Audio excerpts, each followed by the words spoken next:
Sorry. Radio Raheem here with Jim Lampley, ringside. You know, obviously we've got Andre Ward having retired recently. I thought that was a surprise to me. I don't know if it was a surprise to you, but what are your thoughts on his career and that decision? Well, it was a shock to me, given that a few weeks ago he was working with us here at ringside when we were at StubHub at Carson for the super flyweight triple header. He was the expert commentator on that show, and when I was riding back and forth with him from our hotel to the arena, he was telling me all the fights that he was interested in taking, and specifically telling me how he would beat Anthony Joshua in an adventure fight against a heavyweight.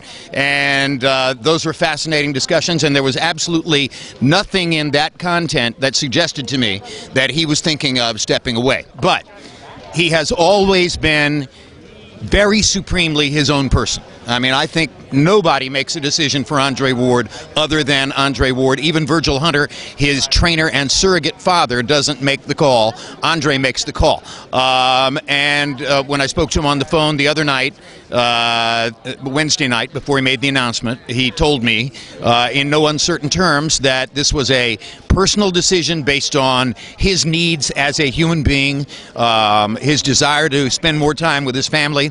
He really wants to be the most responsible parent in the world, and I think that this will give him a better chance to fulfill that particular hope and expectation for himself. And you know, I'm pretty thrilled. I watched Lennox Lewis do this, walk away on his own terms. Joe Calzaghe did it, walk away on his own terms. I think Tim Bradley may fall into that category if he can stay away.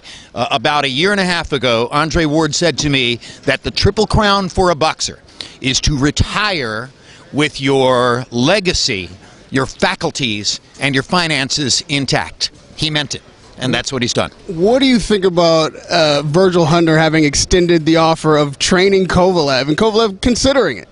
Well, I think that Kovalev needs a trainer, and Virgil Hunter's a great trainer. And I think that Kovalev needs to shore up his defense a little bit, and Virgil's a great defensive trainer.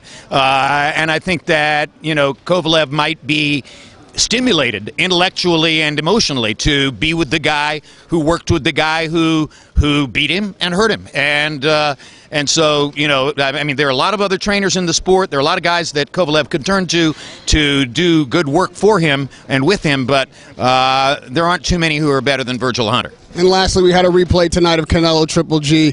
The decision was controversial. What are your thoughts on it, and where does that leave us with both fighters? What did we learn from that fight? I think we've learned that they're fairly evenly matched. I think we've learned that the, you know, attacker versus counterpuncher paradigm stands up very well.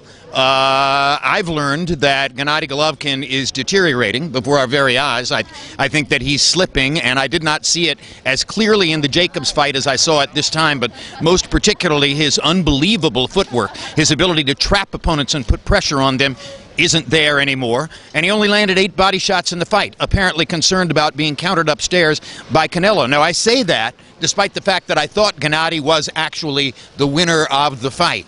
But seeing what I saw in that fight, I'm not sure I make him the favorite to win the rematch, because I think that Canelo may have learned enough about what Gennady does, and if Gennady cannot get back some of what it seems to me he has lost, if he's going to be that timid about throwing body shots in the second fight, then Canelo's going to take big advantage of that. And I think that, you know, you're going to have to see a slightly different Gennady Golovkin if he's going to be the winner of the second fight. Thank you for the time and your thoughts. Radio Raheem with none other than Jim Lampley, right here ringside as always. Thank you, sir. A pleasure.